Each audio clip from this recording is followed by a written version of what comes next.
इस बीच बड़ी खबर महाराष्ट्र से आ रही है, जिसका रुख कर लेते हैं मुंबई से। बड़ी खबर, अदाकार अर्जुन रामपाल आज नहीं होंगे नारकोटिक कंट्रोल ब्यूरो के सामने पेश। निजी वजूहात के सबब अर्जुन रामपाल एजेंसी के सामने आज हाजिर नहीं हो सकेंगे।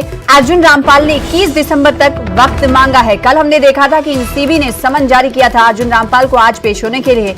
लिहाजा खबर अब ये आ रही है कि अदाकार अर्जुन रामपाल आज एनसीबी के सामने पेश नहीं होंगे। निजी वजूहात की बिना पर एजेंसी के सामने वो पेश नहीं हो सकेंगे। अर्जुन रामपाल ने 21 दिसंबर तक वक्त मांगा है।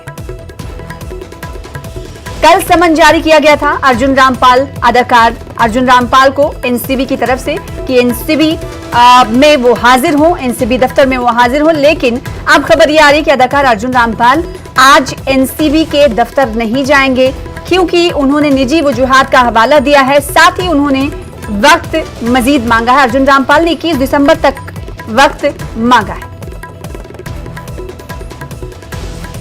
तो इस वक्त की बड़ी खबर आपको दे रहे हैं। अदाकार अर्जुन रामपाल के हवाले से नारकोटिक कंट्रोल ब्यूरो ने नोटिस जारी कर तलब किया था दफ्तर आज, लेकिन अर्जुन रामपाल ने मजीद वक्त मांगा है। यानी आज अर्जुन रामपाल एनसीबी के दफ्तर नहीं जाएंगे। निजी वजूहात की बिना पर आज अर्जुन रामपाल एनसीबी के सामने पेश नहीं होंगे। साथ ही अर्जुन रामपाल ने एजेंसी से यानी एनसीबी से 21 दिसंबर तक वक्त मांगा है। तो इस वक्त की बड़ी खबर आपको दे रहे हैं। लगातार एनसीबी मुंबई में ड्रग्स कनेक्शन को लेकर अपना दायरा वसी करता हुआ जा रहा है और इसी मामले पर गुज़िश्ता कई बार अर्जुन रामपाल से पूछताछ भी हो चुकी है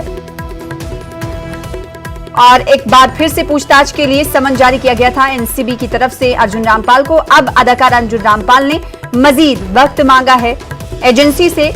निजी वजूहात की बिना पर आज एनसीबी के सामने अदाकार अर्जुन रामपाल पेश नहीं होंगे।